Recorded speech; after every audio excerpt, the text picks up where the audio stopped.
हरि ओम।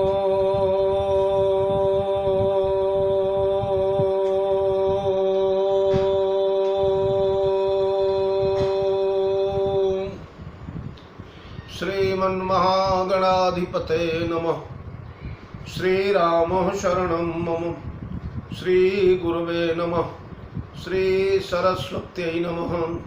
श्रीमातृपितृचरणकमलेभ्यो नमः। गणेश हेरम्ब गजाननेति महोदरं स्वानुभवं प्रकाशिन् वरिष्ठ सिद्धि प्रिय बुद्धिनाथ वदन्त एवं त्यजत प्रभीति। ओम नमः परमहंसास्वादित चरण कमल चिन्मकरंदाय भक्तजनमानस निवासाय श्रीरामचंद्राय वंदे विदेह तनया पदपुंडरीकं कैशोर सौरभ समाहृत योगी चित्तम हंतुम त्रितापमनिशं मुनिहंस सेव्यं सनमानिशालि परिपीत परागपुंजं वीणाधरे विपुल मंगलदानशीले भक्त्यार्तिनाशिनि शिवविरंचि हरीश वंदे कीर्तिं प्रदेखिल मनोरथ दे महारहे विद्या प्रदायिनि सरस्वती नौमि नित्यं गोष्पदीकृतवारीशं मशकीकृत राक्षसं रामायण महामाला रत्नं वंदे नीलात्मजं प्रभु समरथ सर्वज्ञ शिव सकल कला गुणधाम योग ज्ञान वैराग्य निधि प्रणत कल्प तरुणाम अपने अपने घरन की सब काहू को पीर तुम ही पीर सब घरन की धन्य धन्य रघुवीर खल दल वन दावाय नल राम श्याम घन मोर रोम रोम में वज्र बल जय केसरी किशोर जय कविता के गगन दिवाकर ज्ञान भक्ति के विमल प्रकाश पारिजात के पुष्पयाप हो जय गोस्वामी तुलसीदास श्री गुरु चरण सरोज रज निज मन मुकुर सुधारी बरनौ रघुबर विमल जस जोदायक फलचारि सियावर रामचंद्र की जय। श्री हनुमान जी महाराज की जय। श्री गोस्वामी जी महाराज की जय। प्रिय राम कथा रस रसिक महानुभावजन भक्तिमयी वात्सल्यमयी अर्चनिया वंदनिया यार देवियों, आप सभी को सादर जय जानकी जीवन। मित्रों देवियों, आज 2 महीने यानी 60 दिवस पूर्ण हो जाएंगे भरत चित्र की मंगलमयी गाथा का आस्वाद लेते लेते। हमें गाने में बड़ा सुख हो रहा है, आपको सुनने में बड़ा सुख हो रहा है। भरत कथा भवबंध विमोचन। भरत जी का चरित्र भवबंधन को काटने वाला है। भरत दर्श मेटेउ भवरोगु समन अमित उत्पात सब भरत चरित जप जाक। मानव जीवन में सुख समृद्धि ऐश्वर्य भगवत कृपा सुंदर विचार सुंदर चरित्र सुंदर भविष्य सुंदर जीवन ये सब प्राप्त करने के लिए भरत चरित्र का अनुशीलन करना चाहिए। भरत जी का चरित्र श्रवण करने से हम अवश्य होई भवरस विरति। भव का रस जो है, जगत का रस क्या है? बोले जगत का रस वासना है, जगत का रस कामना है, जगत का रस स्वार्थ है, जगत का रस भोग है, जगत का रस लिप्सा है, जगत का रस छल छिद्र अविवेक या सत्य और क्रूरता है। ये सारे रसों से विरति हो जाती है भरत जी का चरित्र श्रवण करने से। भरत जी का चरित्र भगवत चरित्र नहीं भागवत चरित्र है और हम लोग आनंद ले रहे हैं। चित्रकूट की बड़ी परम पुनीत पावन वनस्थली। कल के प्रवचन में आप लोगों ने सुना, महाराज विदेहराज भरत भैया के पास गए गुरुदेव के साथ, कौशिकादि ऋषियों के साथ, और भरत से जाकर के उन लोगों ने निवेदन किया, भरत भैया राम सत्यव्रत धर्मरत सब कर शील स्नेहु संकट सहत सकोच बस कही असवाय सुदेव। भरत जी से कहा गया कि राम सत्यव्रत, भगवान श्री राम सत्य व्रत का पालन करने वाले, सत्य का अस्तित्व ही भगवान श्री राम से। भगवान राम सत्यावतार, सत्य के पोषणार्थ सत्य संध है भगवान श्री राम। और धर्म में पूर्ण मनसा वाचा कर्मणा रत, रामो विग्रहवान धर्म, और सब कर शील और सभी का शील और स्नेह रखने वाले हैं। को रघुवीर सरिस संसारा, शील स्नेह निवाहन हारा। ऐसे श्री राम जो सबका शील स्नेह रखने वाले, जो सत्य व्रत है, जो धर्म रत है, वो हम लोगों के संकोच के कारण, आपके संकोच के कारण, अवधवासियों के संकोच के कारण, अपने प्यारे दुलारे लाडले लोने सलोने भैया भरत के संकोच के कारण, गुरुदेव के संकोच, मैथिल लोगों के संकोच के कारण संकट सहत, कष्ट सह रहे। न तो उनसे कहते बन रहा है कि आप लोग लौट जाइए, और न तो रोकते बन रहा है। और दूसरी बात यह है कि तपस्वी का सबसे बड़ा संकट ये होता है कि उसके समीप में भीड़ भाड़ भड़का इकट्ठा हो जाए। तापस लोग तो परम किंचन प्रिय हरि के सदा रही अपन पुदुराए। लोगों की भीड़ भाड़ से अपने आप को पृथक रखे, अपने व्रत का, अपने सत्य का, अपने शील का, अपनी तपस्या का, अपनी साधना का रक्षण भीड़ में रहकर योगी नहीं कर सकता। और हम लोगों के कारण चित्रकूट में भीड़ बढ़ गई। इसलिए कहिए सो आय सुदेव, आप जैसा आदेश करें वैसा मैं भगवान श्री राम से निवेदन करूं। और भरत जी का वार्तालाप कल आपने बड़े अच्छे से सुना। कौशिकादि मुनि प्रभु प्रिय पूज्य पिता समयापु, कुल गुरु समहीय मायन बापू, कौशिकादि मुनि सचिव समाजु, और ज्ञान अम्बु निधिया पुण्याजु, शिशु सेवक आयसु अनुसारी अनुगामी, मोजानी मोहि सिखते स्वामी, यही थ समाज थल बोलब बूझब राउर, यही समाज थल बूझब राउर, मौन मलिन में बोलब बाउर, छोटे बदन कहूँ बड़ी बाता, क्षमब तात लखी बाम विधाता, आगम निगम प्रसिद्ध पुराना, सेवा धर्म कठिन जग जाना, स्वामी धर्म सेव कहीं विरोधु, बैर अंध प्रेम ही न प्रबोधु। ये भरत जी का भाषण था। इस पर व्याख्या मैंने पिछले अंक में आपको सुना दिया है। तो मित्रों, भरत जी का यह वार्तालाप जो था, और उसके बाद उसका निचोड़ प्रस्तुत करते हुए भरत कहते हैं, राखी राम रुख धर्म व्रत, भगवान श्री राम के रुख की रक्षा होना चाहिए। हमारे प्रभु के रुख का विखंडन नहीं होना चाहिए। मेरे प्रभु का रुख टूट जाए।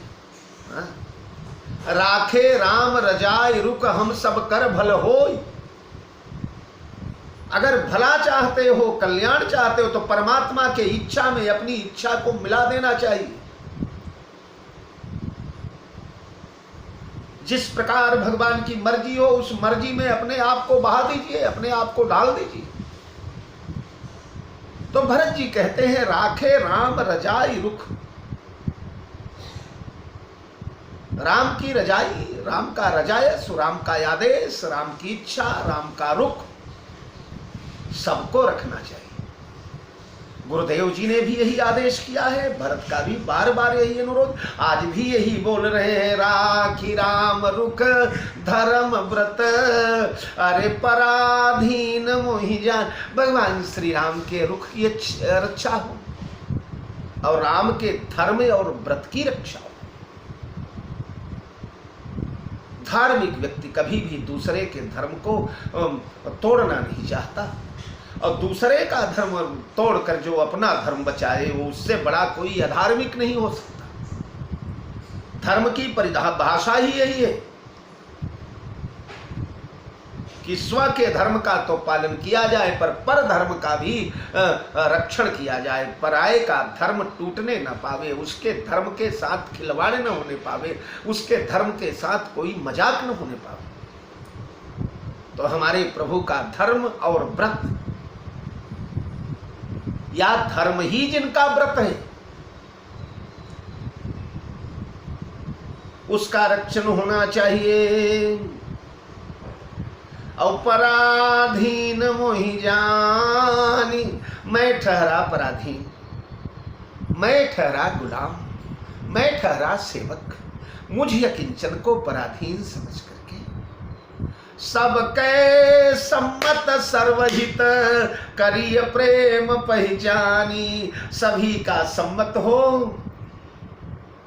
और उसके साथ साथ सर्वहित हो, सभी का मंगल हो, सभी का कल्याण। ध्यान दीजिए, राम गमन वन मंगल मूला,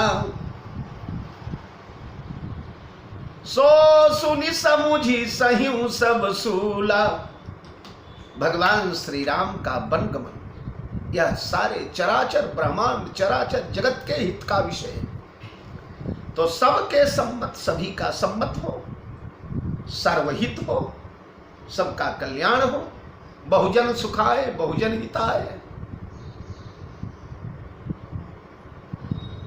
और करिय प्रेम पहचानी, आप सभी का प्रेम पहचान लीजिए। उस प्रेम के अनुसार वही निर्णय लीजिए। निर्णायक जज आज महाराज जनक बने। ये अनुरोध महाराज भरत गुरुजी से नहीं, गुरुजी यद्यप बैठे हैं और गुरुजी बहुत बड़ा गरिमा में पद लेकर बैठे हैं, कुलगुरु सम ही माय न बापू, ये घोषित हो चुका है, पर निर्णय महाराज जनक के हवाले है। इसलिए सभी का प्रेम देख लें, सभी के प्रेम की रक्षा हो। रही बात मेरी, तो मैं तो पराधीन हूं। पराधीन का अपना अस्तित्व क्या होता है, अपना जीवन क्या होता है?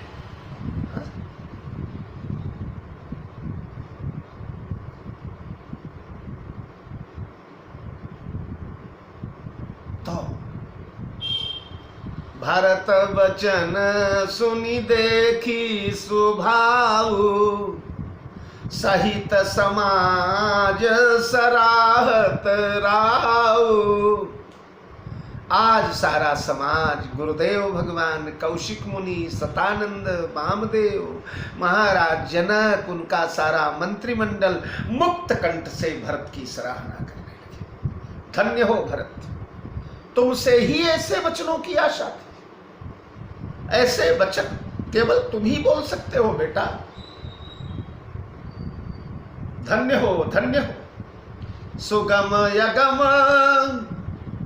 मृदु मंजू कठोरे, अरे अरथ अमित यति आखर थोरे। ज्यों मुख मुकुर मुकुर नीज पानी, गही न जाइयस अद्भुत वाणी। वाह वाह, कई कई चौपाइयां तो हमारे गोस्वामी जी ऐसा लिख दी है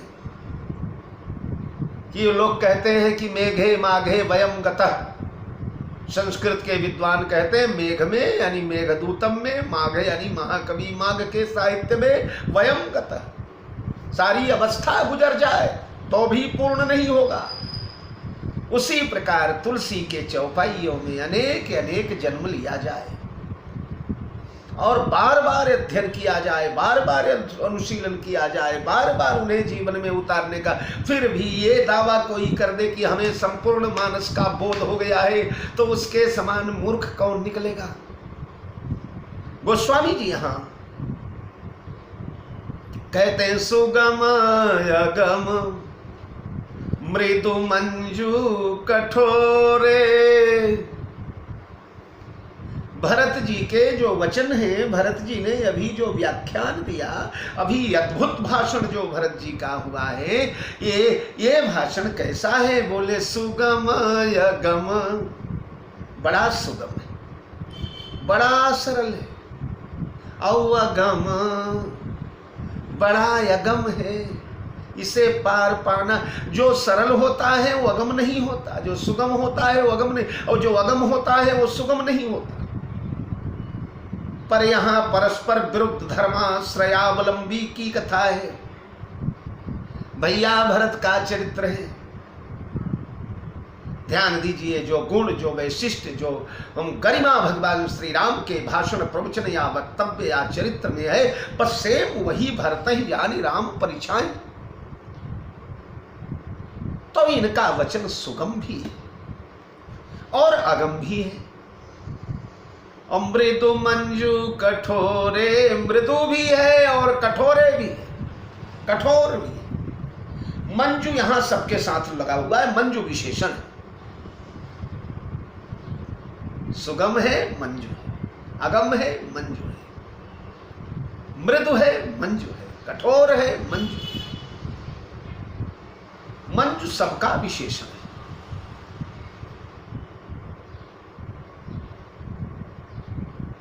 एक और चौपाई आई है, बंदौ मुनिपद कंज रामायण जहि निर्मयऊ दो सोरठा। अरे सखर सकोमल मंजू दोष रहित दूषण सहित। वहां भी 5 चीजें, सखर, सुकोमल, मंजू, दोष रहित, दूषण। वहां भी मंजू सबके साथ लगा हुआ है। वहां भी 2-2 के जोड़े हैं, 2 जोड़े, सखर सुकोमल मंजू दोष रहित दूषण सहित। वैसे यहाँ सुगम यगम मृदु मंजू कठोरे 2 जोड़े हैं।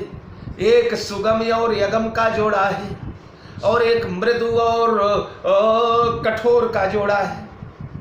यानी भरत का वचन सुगम भी है और अगम भी है, मृदु भी है और कठोर भी है। सुगम कैसे है? बोले राखे राखी राम रुख धर्म व्रत। भगवान श्री राम के रुख, धर्म, श्री राम के रुख की रक्षा होना चाहिए।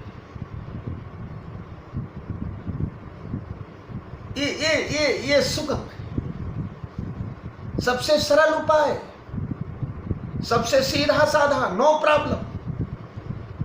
कोई रिस्क नहीं, कोई समस्या नहीं, कोई झगड़ा नहीं, कोई फसाद नहीं, भविष्य की कोई चिंता नहीं। किसमें? बोले राखी राम रुख, राम के रुख में अपना रुख मिला दिया जाए, परमात्मा की इच्छा में अपनी इच्छा मिला जाए, दिया जाए, भगवान के अनुसार अपने को परिवर्तित कर दिया जाए, भगवान जो चाहते हैं उसमें अपना मन मिला दिया जाए। ये सबसे सुगम उपाय है जगत का। और धर्म व्रत, राम के धर्म व्रत का पालन हो, ये सबसे अगम। क्यों? क्योंकि राम का धर्म व्रत जो है हम लोगों से भगवान को दूर करवाएगा। इस धर्म व्रत के कारण ये अयोध्या और भगवान श्री राम पृथक पृथक हो जाएंगे। यह बहुत कठिन काम है, अगम है। राम के धर्म व्रत की थाह लगाना साधारण मनुष्य के बस की बात नहीं है। को जाने तुम बिन रघुनाथा, तो ये अगम है। पराधीन मोहि जानी, मुझे पराधीन समझ करके, मुझे गुलाम समझ करके, स्वामी के रुख में मेरी रुख है, स्वामी के मर्जी में तेरी मर्जी का मैं हूं गुलाम। मेरे अलबेले राम, मेरे अलबेले राम। राम कीन चाहि सोई होई, मैं सेवक हूं मोहि अनुचर करके तिक बाता। ये मृदुता है, मृदु है, मधुरता है, मिठास है। भगवान के पराधीन अपने आप को बना देना। और सबके सम्मत सर्वहित, ये बड़ा कठोर है। क्या कठोर है? अगर सबकी सम्मत मानने लगेंगे तो ये सब क्या आशा लेकर के आए? इन अयोध्या वासियों की अभिलाषा क्या है? इनकी मर्जी क्या है? इनकी याचना क्या है? जिम करी करी नहीं चले तकी बारी। हाँ? तड़पते हुए, जलते हुए, झुलसते हुए हाथी हथनिया जलाशय के शरण में आए। जाय सुराज सुदेश सुखारी, होई भरत गत्ते ही अवसारी।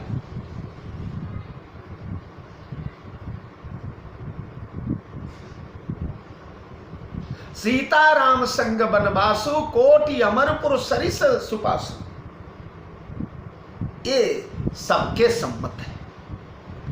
अयोध्या वाले भी यही चाहते हैं, मिथिला वाले भी यही चाहते हैं, सुनैना रानी भी यही चाहती है, कौशल्या कैकेयी सुमित्रा आदि भी यही चाहती है, जनक और भरत भी यही चाहते हैं कि राम से वियोग न, जो वियोग ये लोग स्वीकार करेंगे, वियोग स्वयं अपनी ओर से स्वीकार करेंगे, वो राम के धर्म व्रत की रक्षा के लिए करेंगे। पर जहां तक अपना सम्मत है, अपनी राय है, कौन चाहे जग जीवन लागू, ऐसा कौन अभागा त्रिभुवन में होगा जो राम से अपने को पृथक कर सके, जो राम से अपने को अलग कर सके?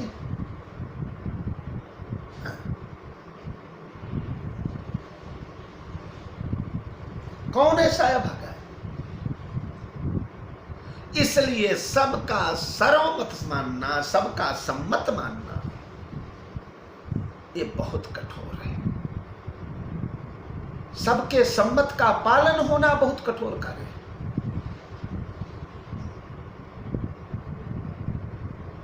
तो राखी राम रुख सुगम, धर्म व्रत यगम, पराधीन मोहि जान मृदु, और सबके सम्मत सर्वहित, एक कठोर और करिय प्रेम पहचान। ये मंजू, अगर मंजू को पांचवा तत्व तो यहाँ मानेंगे, वैसे तो दो दो के जोड़े मंजू सबके साथ जुड़ा, पर अगर पांचवी बात मंजू को मानेंगे तो करिय प्रेम पहचानी, सभी के प्रेम की पहचान होना चाहिए, सबके प्रेम का रक्षण होना चाहिए, किसी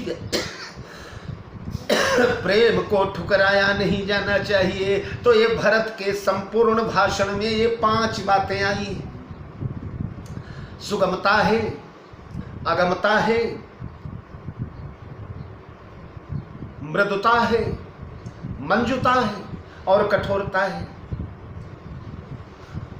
फिर संपूर्ण भाषण भरत का देख ले और इन्हीं 5 विभागों में उसे परिवर्तित कर दे।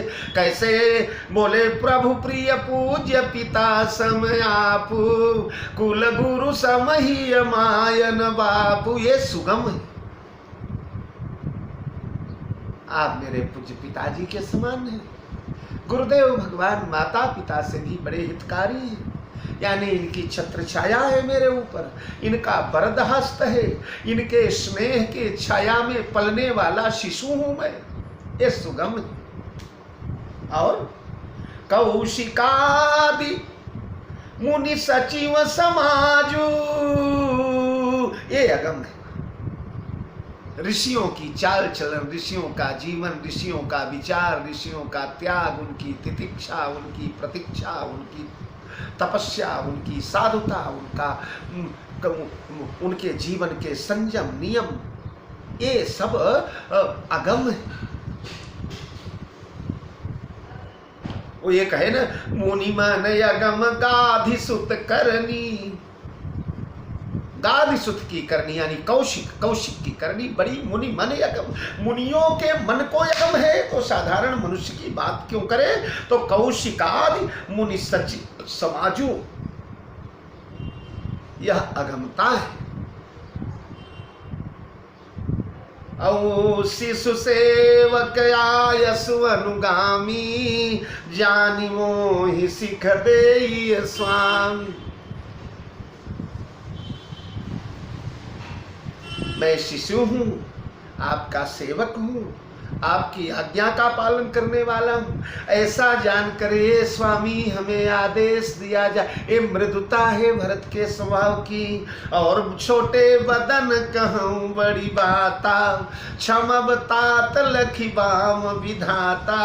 ये मंजुता है आगम निगम प्रसिद्ध पुराना, सेवा धर्म कठिन जग जाना। स्वामी धर्म स्वार्थ ही विरोधु, वैर अंध प्रेम ही न प्रबोधु। ये कठोरता है।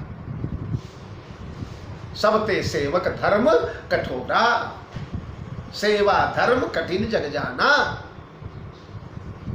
तो सुगम यगम मृदु मंजू कठोरे, अर्थ यमित अरुआखर थोरे। भरत भैया का भाषण जो है सुगम है, अगम है, मीठा है, मधुर है, मंजू है, सुंदर है और कठोर है।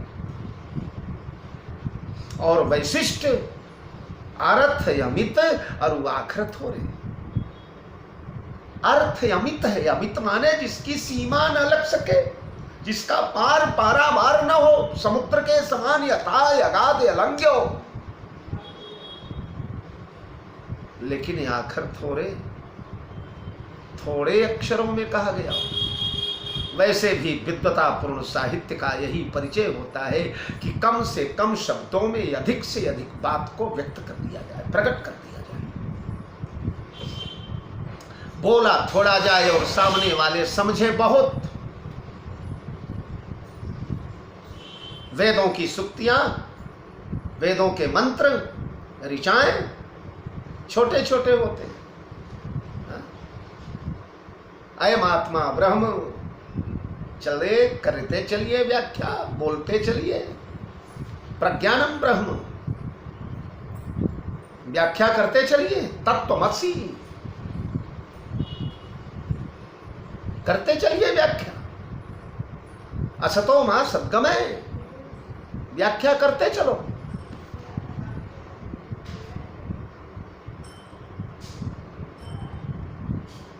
अक्षर कम हो और अर्थ गहन हो तो अक्षर तो कम ही है। भरत भैया ने केवल 5 2 7 7 चौपाई और 1 दोहा, इतना भाषण दिया जनक जी के सामने। अर्थ अक्षर बहुत कम है और अर्थ इतना है कि घंटों घंटे बोला जाए महाराज। अब चूंकि हमें हमारे प्रेमियों का कुछ आदेश भी हो रहा है कि महाराज जी अयोध्या कांड कब तक खत्म करेंगे आप, जबकि अयोध्या कांड मैंने दोहा नंबर 205 के बाद लिया था, भरद्वाज आश्रम से लिया था। प्रारंभ से लिया होता तो भगवान की कृपा से 6 महीने हम लोग अयोध्या कांड में विहार करते थे। और अभी महीनों का तो आगे बचा हुआ, इसीलिए अयोध्या कांड का जितना शेष रह गया है पर प्रयास किया जाएगा, क्योंकि हमें भी लगता है कि महीने 15 दिन के बाद कहीं न कहीं प्रस्थान करना पड़ेगा। कुछ आवश्यक कार्य हमारे आ रहे हैं, तो उनके लिए कथा कीर्तन इत्यादि तो भगवान की इच्छा जब होगी तब होगा। और भगवान की कथा का जिसे शौक है सज्जनों, वो जिसकी रुचि है, जिसका हृदय जुड़ा हुआ है भगवान की कथा से, वो तो कहीं भी कर लेगा जी। लक्ष्मण को मिल गया निषाद तो अकेले निषाद को कहत राम गुण भाभिनु सारा। सारी रजनी गुजर गई कथा करते। हनुमान जी को एक विभीषण मिल गए तो यही विधि कहत राम गुण ग्रामा, पावा निर्वाच्य विश्राम। तुलसी को कोई नहीं मिला तो पाई न गति के ही पतित पावन, राम भज सुनु सठ मना। शंकर को शिवा मिल गई तो युगों से कथा चल रही है शंकर की। तो सज्जनों, हमारे समक्ष तो कोई नहीं, हमारा ये लैपटॉप और मोबाइल सामने है। इनको साक्षी बनाकर, इनको श्रोता बना करके अगर मुझे भगवान की कथा से प्रेम है तो मैं करता ही जाऊंगा कथा। क्योंकि यह कथा न तो व्यापार के लिए है न तो बिजनेस के लिए है। बेचहि वेद धर्म दुइले ही पिशुन पराय। आज यद्यपि लोग कह तो देते हैं कि हम अपने कथा का 1 रुपये नहीं लेते, 1 पैसे नहीं लेते, उनके खजानों में से करोड़ों करोड़ निकलते हैं और कोई पैतृक प्रॉपर्टी नहीं थी उनके पास, झोपड़ियों में से आए हुए लोग थे। यदि आप नहीं लेते तो फिर करोड़ों करोड़ कहां से प्रकट हो रहे हैं, कहां से निकल रहे हैं। पर जहां तक मेरी बात है मित्रों, 45-46 वर्ष हो गए भगवान की कथा करते करते, और जितनी प्रॉपर्टी, पैतृक प्रॉपर्टी मेरी थी मेरे कथा प्रारंभ करने के पहले, उससे हमारा वैभव कम है, ज्यादा नहीं। खेती बाड़ी भी कम हुई है, और तो हृदय का अनुराग है भगवान की कथा से। अब ये बात मैं साक्षी के साथ, हमें जो जानते हैं, हमारी घर गृहस्थी, हमारा परिवार कुटुंब जानते हैं। यद्यप मेरा शुभारंभ ही मारवाड़ी समाज से हुआ था, लेकिन उस पचड़े में पड़ा नहीं मैं। संस्था, संगठन, प्रतिष्ठान वगैरह बनाना, दिन भर भिखारी का धंधा करना, भीख मांगते रहना, मांगते रहना, मांगते रहना। भगवान की कथा इसके लिए नहीं, भगवान की कथा आत्मोद्धार के लिए होती है, आत्म कल्याण के लिए होती है। भगवान ने बड़ी कृपा करके ब्राह्मण शरीर में जन्म दिया, और ब्राह्मण शरीर में जन्म देने के बाद यह कृपा किया भगवान ने कि उनका मंगलमय चरित्र गाया जा सके, तो उसका सदुपयोग करना चाहिए। तो मैं बोल रहा था, बहुत विस्तार इनका किया जाए तो कई कई दिन की ये चौपाइयां हैं। कम शब्दों में ज्यादा से ज्यादा बोल दिया जाए। भरत भैया ने वही किया है। सुगम अगम मृदु मंजू कठोरे। सुगम सुगम इतने हैं कि सीधी साधी राखी राम रुख, राम का इच्छा रखा जाए, राम की इच्छा रखा जाए, बस। और अगम इतना है कि इसे सोचने लगो तो सोचते सोचते बुद्धि भ्रष्ट हो जाए। राम की इच्छा रखोगे तो अभी नीचे कह रहे हो कि सबके सम्मत सर्वमत, फिर सबका मत कैसे रखा जाएगा? मत तो केवल एक ही का रखा जा सकता है, या तो राम का मत रख लिया जाए या सर्वमत रख लिया जाए। तो अगम है, मृदु है और कठोर है। गोस्वामी जी भरत के इस भाषण को अपने अपने शैली में व्यक्त करते हुए कहते हैं, बोले ज्यों मुख मुकुर मुकुर निज पानी, गही न जाय सयत भूतवानी। ज्यों मुख मुकुर,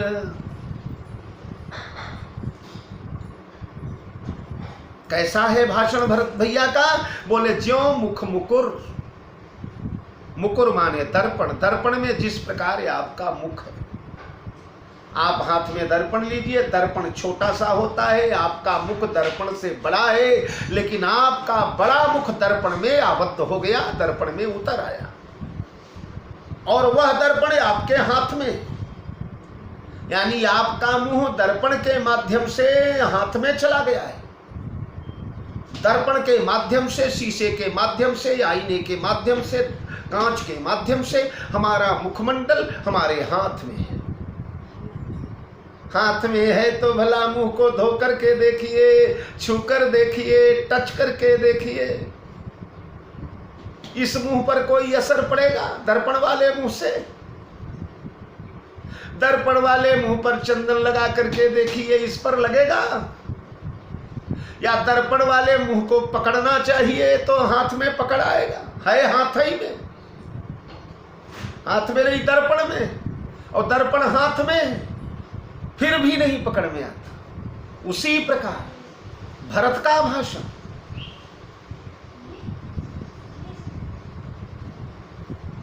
छोटे से दर्पण में, वह छोटा सा दर्पण इन 7 चौपाइयों और 1 2 1 है, बहुत लंबा चौड़ा भाषण नहीं, और बल्कि यूं कह लीजिए कि आगम निगम प्रसिद्ध पुराना, सेवा धर्म कठिन जग जाना, स्वामी धर्म स्वार्थई विरोधी, बैर यंद प्रेमहीन प्रमोधु, राखि राम रुख धर्म व्रत पराधीन मुहियान, सबके सम्मत सर्वहित करिय प्रेम पही। इतना ही मुख्य प्रवचन है भरत का। इसके आगे वाला तो भूमिका है।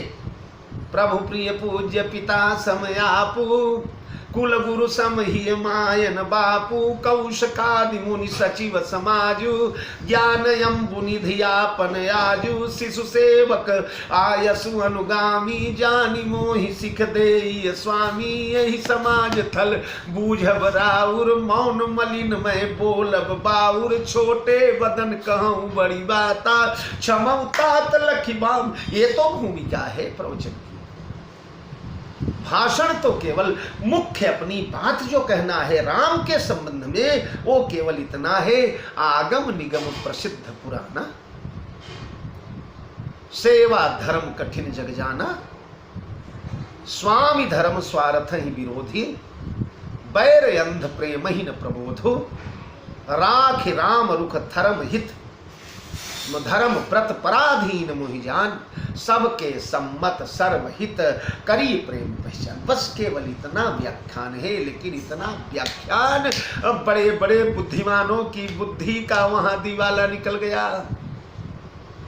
ऐसे ऐसे बुद्धिमान बैठे हुए हैं कि सो गोसाई विधि गति जही छे की, सकई कोटारी तेक जोटे की। इधर दूसरी सृष्टि बनाने वाले साक्षात दूसरे ब्रह्मा कौशिक मुनि बैठे, जनक के कुल पुरोहित, जनक का मंत्रिमंडल और ज्ञान यम्बु निधि आपुन आजू, स्वयं ज्ञान के समुद्र बैठे। लेकिन भरत वचन सुनि देखि सुभाऊ, सहित समाज सरा।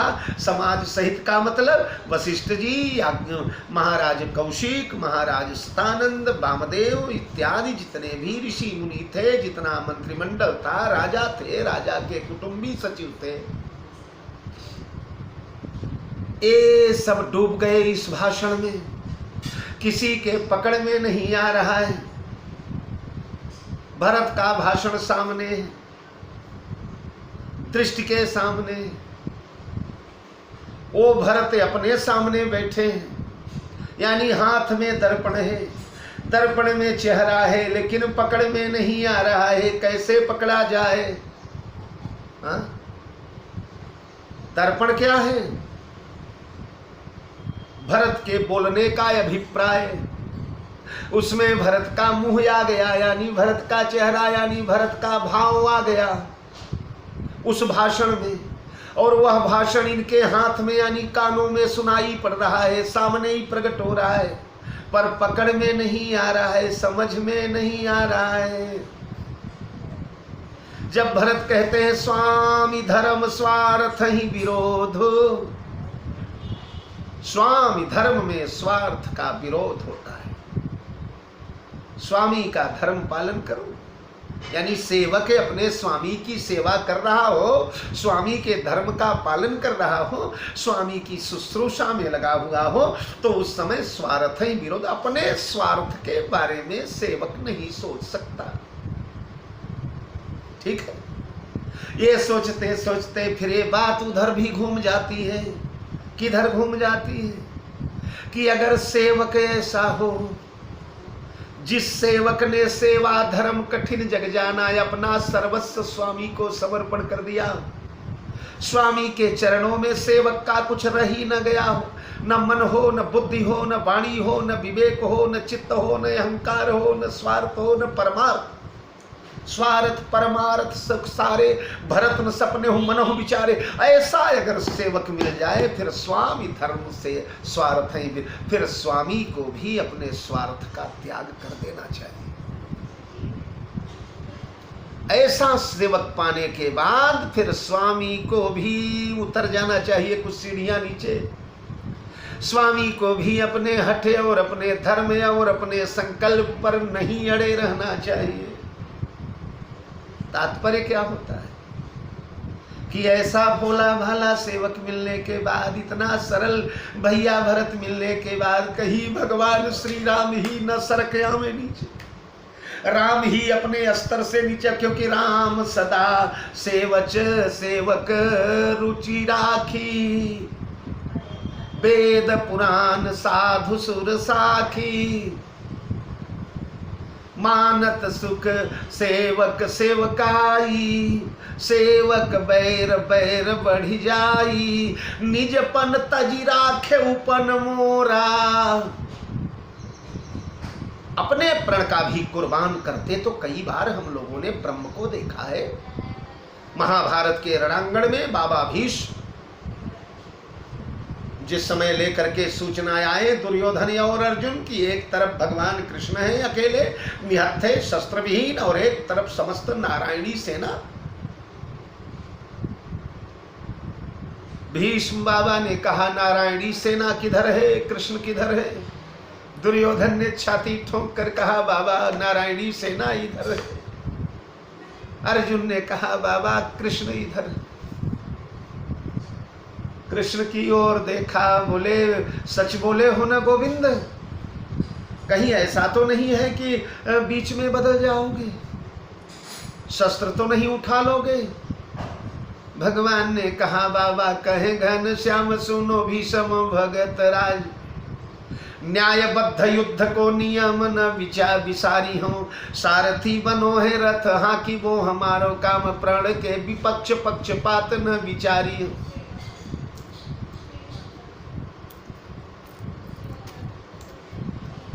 प्रण के भी पक्ष पक्ष बात न विचारी हो, जो पे एक बाप कर सबल सपूत हुई हो, तो पे काहू भांति शस्त्र रण में न धारी हो। अगर एक बाप का असली बाप का बेटा हूं तो शस्त्र युद्ध में नहीं उठाऊंगा बाबा। उठा लिया तो एक बाप का बेटा मत मानना मुझे। भीष्म ने कहा चलो देखा जाएगा। एक दिन भीष्म बाबा ने भी प्रण कर दिया, जौआज नरण में हरि को शस्त्र गहाऊं, तौला जो गंगा जननी अरु शांतनु सुतन कहाऊं।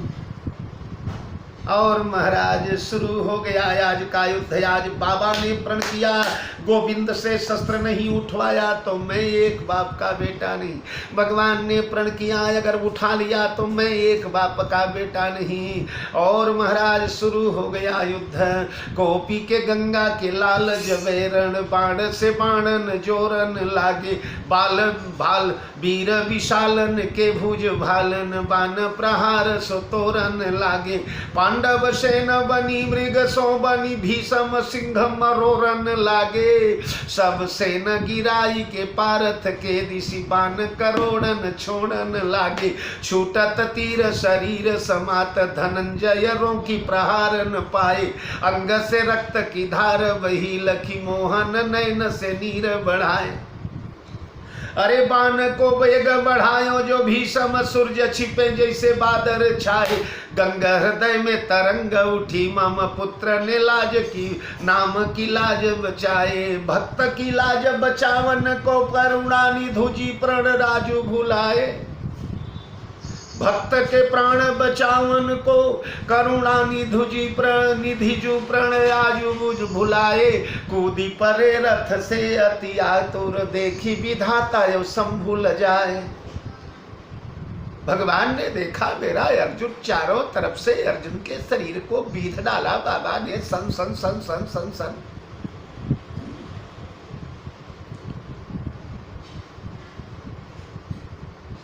ध्वज पे हनुमान विचार करें, मन भीषम बाण प्रहार नयो है। हनुमान जी महाराज विचार करते हैं मैंने राम रावण युद्ध देखा है। राम रावण योर युद्धे, राम रावण योर। लक्ष्मण जैसे और मेघनाथ जैसे धनुर्धारियों के बाण देखे हैं, लेकिन इन बुढ़ऊ के बाण, भीष्म के बाण तो गजब ही ढार है। मोही बचाओ जी मोही बचाओ, सबे कुरुक्षेत्र में शोर भयो है, ध्वज पे हनुमान विचार करे, मन भीषम बाण प्रहार नयो है। भगवान कूद पड़े हैं कूदी परे रथ से अति आतुर, देखी विधाता यो शंभु ल जाए, अरे भक्त के प्राण बचावन को करुणा निधुजी प्रण लाज भुलाए। और भीषम के प्रण से प्रभु को प्रण, आज लखो टकराई न पाए, प्रण टूटी गए मुरलीधर को, कर में रथ को जब चक्र उठाए। हाथ में रथ का चक्र लेकर भगवान दौड़े। भागवत में वर्णन है महाराज, पृथ्वी कांपने लगी, वसुंधरा थरथरा उठी। पृथ्वीनाथ का भूपति भगवान कृष्ण का प्रण टूट रहा है, प्रलय हो जाएगी, भूकंप आ जाएगा। भगवान ने अपना पीतांबर गिरा दिया पृथ्वी पर। भूदेवी शांत बैठी रहो, प्रण का हिसाब किताब बाद में किया जाएगा, पहले पहले पहले मेरे भक्त का प्राण तो बचा ले। और जब लेकर रथ का चक्र दौड़े, बाबा भीष्म ने अपना धनुष बाण उठा करके फेंक दिया बाहर, कूद कर रथ से दौड़े, गोविंद से लिपट गए।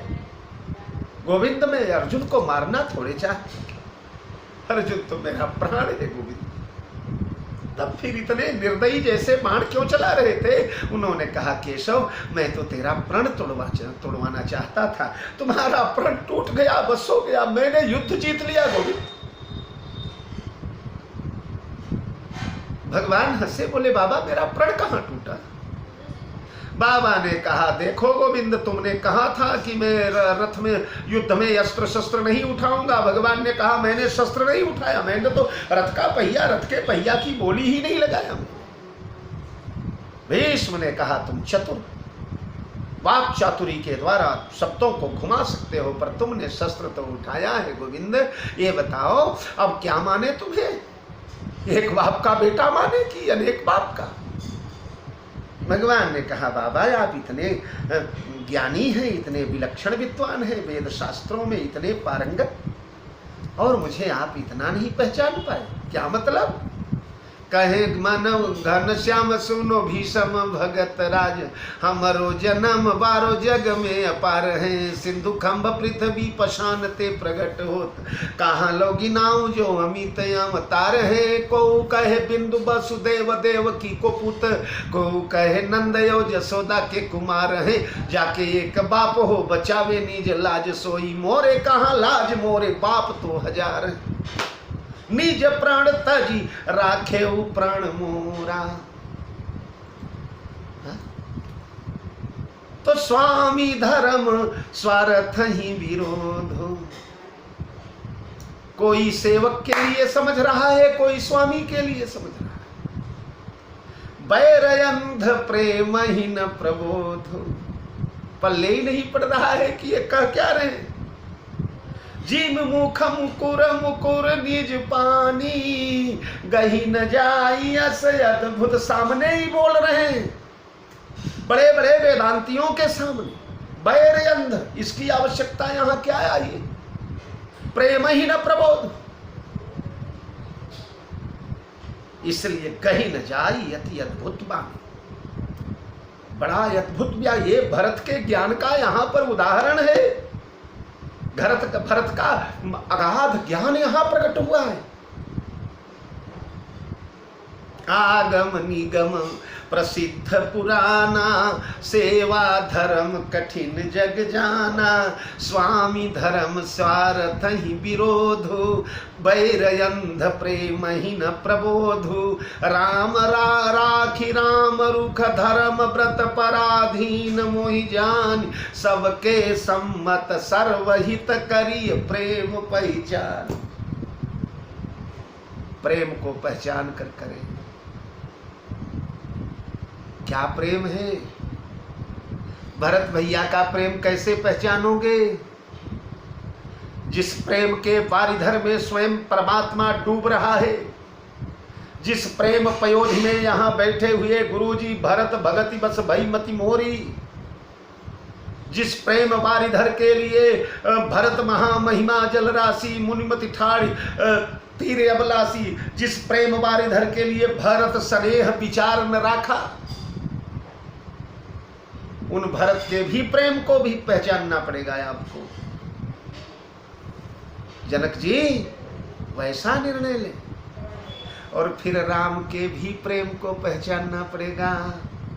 राम अपने भैया भरत के मन को कबहु न कीन, मोर मन भंगु शिशुपन ते परिहरे उन संग।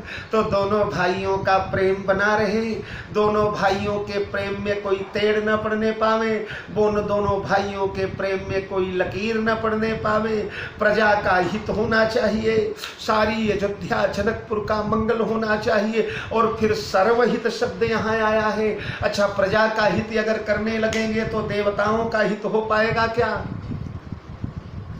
देवताओं का तो वही तो हो जाएगा न, वनवासियों का तो वही तो हो जाएगा न, बानर भालुओं का तो वही तो हो जाएगा न। अगर प्रजा का हित चाहेंगे, और प्रजा का हित तो राम लौटाने में है।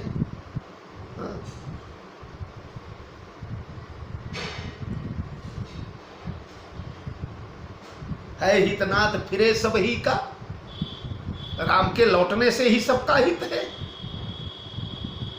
तो फिर देवताओं के हित का क्या होगा, वनवासियों के हित का क्या होगा, शबरी कोल की रातों के हित का क्या होगा?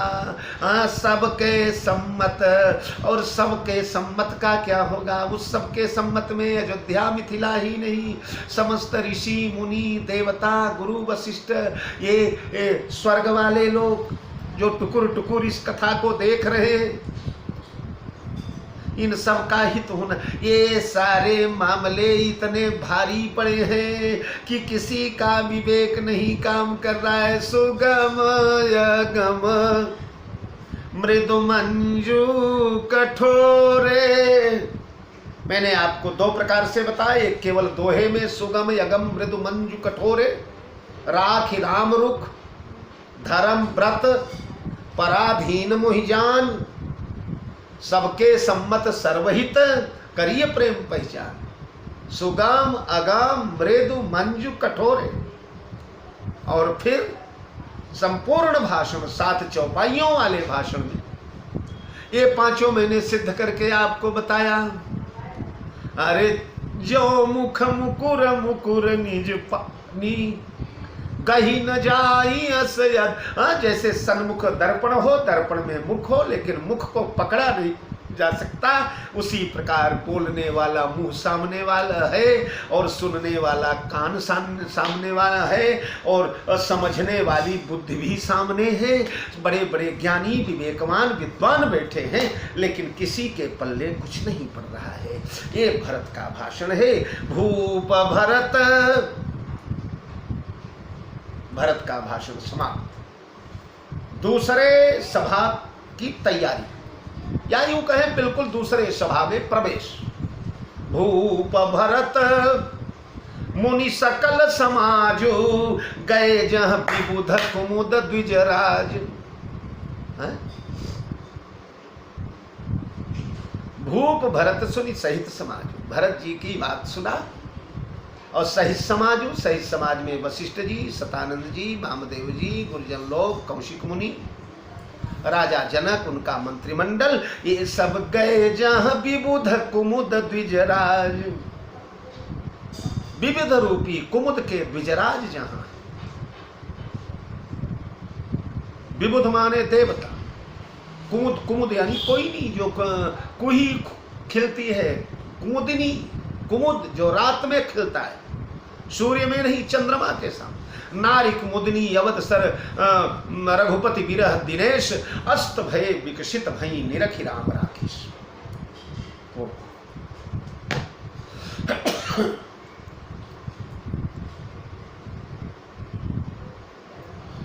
तो देवताओं रूपी कुमुद को प्रफुल्ल करने वाले, प्रफुल्लित करने वाले द्विजराज जहां थे। द्विजराज माने ब्राह्मणों के राजा। हाँ, यही है, पर यहां द्विजराज माने चंद्रमा। ब्राह्मणों के राजा चंद्रमा है। सोमो राजा अस्माकं ब्राह्मणानां।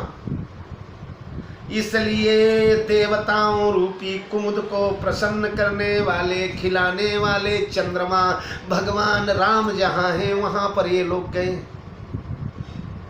राम चंद्रमा है, देवता कुमुद है।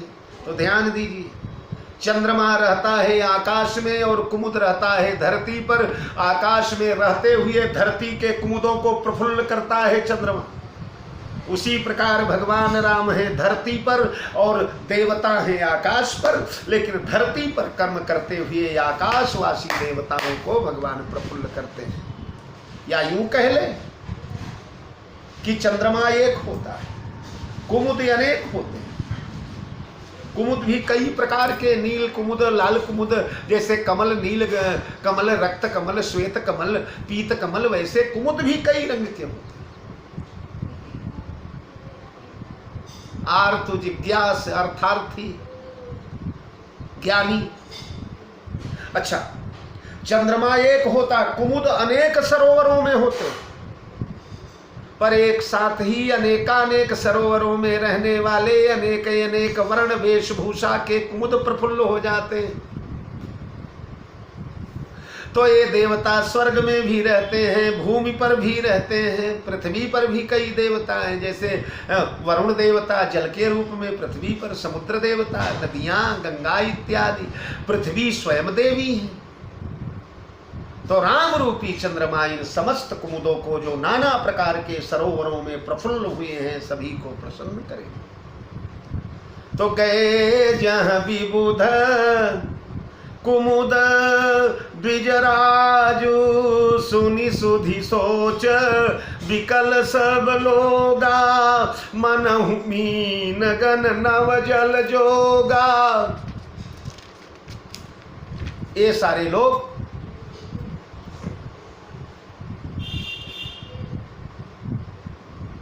अब विकल हो गए। सारे अयोध्या वाले, सारी प्रजा, सारे सब लोग, क्योंकि जिस समय सब मिलजुल कर झुंड के झुंड जनकपुर वाले, गुरु वशिष्ठ, भैया भरत, सारा मंत्रिमंडल जब राघवेंद्र सरकार की ओर चला तो सबका कलेजा धड़कने लगा। अब कुछ गजब हो जाएगा, आज कुछ न कुछ हो जाएगा। और होगा क्या, ये सब करीब करीब लगभग सब जान चुके हैं कि प्रभु लौटाए नहीं जा सकते। तो मनहु मीन गन नव जल, जो मछलियां जब पहला पानी पड़ता है ना, पहली बरसात पड़ती है तो मछलियां तड़प जाती हैं उस बरसात में। माजा मनहु मीन कहूं व्यापा, पहली बरसात होने से मछलियों का अंग झुलसने लगता है, पहली बारिश मछलियों को सहन नहीं। उसी प्रकार ये सब मछलियां हैं और इस समाज का जुड़ जाना एकाएक, आज यही पहली बारिश है माना। काहे, एक बारिश तो और हो चुकी है, एक सभा तो और हो चुकी, पर उस सभा में महाराज जनक नहीं थे, इसलिए वो बेमौसम वाली बारिश मानी गई। मृगशिराय और आर्द्रा की बरसात तो ये होने जा रही है, वो तो माघ पूस की बारिश थी। आज निर्णय होने वाला है, इस सभा में सब डिसीजन हो जाएगा। देव प्रथम कुल गुरु गति देखी, निरखी विदेह स्नेह विसेखी। देवताओं ने कुलगुरु यानी वशिष्ठ जी की अवस्था देखा, विदेह राज के स्नेह की अवस्था देखा। राम भगति में भरत निहारे, सुर स्वारथी हरि हारे। और भरत को राम के भक्ति के चाशनी में डूबा वो तब प्रोत पूर्ण रूपेण समर्पित देखा। तो ये स्वार्थी देवता, ये मतलबी देवता ये हरि ही हारे, हृदय में हार गए। और इन लोगों को डर लगने लगा कि कहीं अयोध्या वाले डर रहे हैं कि राम प्रेम में बहकर भरत कहीं ऐसा निर्णय न ले, राम को वन न भेज दें। और देवताओं को लगने लगा कि भरत प्रेम में बहकर कहीं भगवान श्री राम अपना संकल्प न तोड़ दें, भगवान श्री राम अयोध्या न लौट जाएं। इसलिए देवता लोगों ने अपना षड्यंत्र प्रारंभ कर दिया। कैसे, क्या षड्यंत्र प्रारंभ किया, आप लोगों के समक्ष कल प्रकट करने का प्रयास। बहुत गंभीर प्रसंग प्रारंभ हो चुका है सज्जनों, ध्यान से श्रवण करें।